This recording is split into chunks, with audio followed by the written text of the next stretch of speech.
Good day, South Africa. Welcome to Spotlight Mzansi with Nick, where I bring you the latest stories in South Africa. Our first story is on the relationship between former police minister Bheki Cele and disgraced alleged kingpin Vusi Matlala. The relationship has drawn public attention following reports that Bheki contacted Matlala 10 times in connection with government contracts.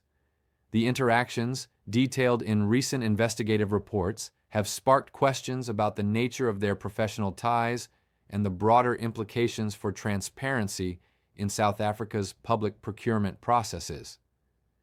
Bheki, a prominent figure in South African politics, served as the National Police Commissioner from 2009 to 2012 and later as the Minister of Police until 2024. Known for his straightforward approach and long-standing ties to the African National Congress, Bheki has been involved in several controversies, but none has been as prominent as his alleged involvement in the shady dealings involving some of the most dangerous kingpins in South Africa. During his stint as the police minister, he was a key decision-maker in the South African Police Service, overseeing significant budgets, including those allocated for health services for police officers. Vusi Matlala, a Gauteng-based kingpin, has built a reputation in the business community through his involvement in healthcare and logistics companies. Matlala's firms have secured multiple government contracts over the years, particularly in the healthcare sector, providing services such as medical supplies and facility management for public institutions. His recent arrest on attempted murder charges and stories of his involvement in the Gauteng underworld have put into question how he managed to get these multi-billion rand contracts. Vusi Matlala is a South African businessman with a reputation of being a tenderpreneur. Matlala was first flagged by Gauteng Health Department whistleblower Babita Deokaran in 2021. At the time Deokaran was killed, Matlala was a director of companies she had on her radar that were looting public funds. According to records obtained by independent investigators, Bheki contacted Matlala 10 times between 2022 and 2023, primarily through phone calls and meetings. Sources indicate these communications were related to potential contracts for healthcare services within the SAPS. At the time, the police service was seeking to improve medical support for its officers, including outsourcing certain healthcare functions to private providers. Matlala's companies were among those considered for these contracts, and they ended up getting most of these contracts, although these same companies had been previously implicated after investigations by Babita Deokaran in the Tembisa hospital scandal.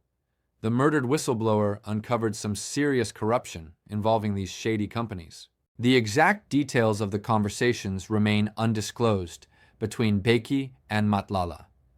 However, documents suggest the discussions focused on logistical arrangements and compliance with procurement regulations. The SAPS, like other government departments, is required to follow strict tender processes under South Africa's Public Finance Management Act, ensuring transparency and competitiveness in awarding contracts. As of August 2025, no formal investigations into Bheki or Matlala's interactions have been announced by the public protector or other oversight bodies.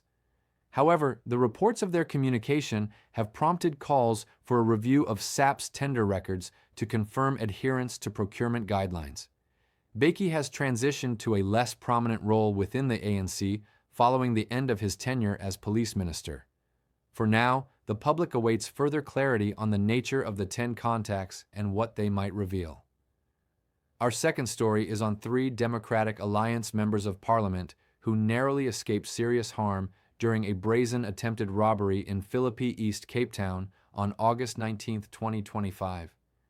The incident, described by authorities as a smash-and-grab attack with elements of attempted hijacking, has spotlighted South Africa's escalating crime rates and prompted renewed calls for enhanced policing in high-risk areas. 2 suspects have been arrested, with police actively searching for a third, as investigations continue into cases of attempted murder, hijacking, and assault, with intent to cause grievous bodily harm. The attack occurred around 3 p.m. on New Eisleben Road near the R300 highway, shortly after the MPs Ian Cameron, Nicholas Gottsell, and Lisa Marie Schickerling completed an oversight visit to the South African Police Service Training College in Philippi. The delegation was traveling in a white Toyota Fortuner when a group of assailants approached the vehicle, hurling bricks that shattered the windows in an apparent bid to rob or hijack them. According to eyewitness accounts and police reports, the confrontation escalated quickly, forcing Cameron, who serves as the chairperson of Parliament's Portfolio Committee on Police, to fire warning shots from his licensed firearm to repel the attackers. Breaking news coming through to us here at ENCA this afternoon. You can see on the right-hand side of your screen, we are going to get some more information, more details. But this just in a few moments ago, I'm seeing this for the first time. We understand 3 DA members of Parliament, 3 DA MPs, well, they've been attacked. They were out on what is an oversight visit in the area of Philippi, down in the Western Cape. The names are there: Ian Cameron, many of you will know, Nicholas Godsell, and Lisa Schickerling. Nicholas Godsell sustained the most severe injuries, including head trauma, and was rushed to a nearby hospital for treatment.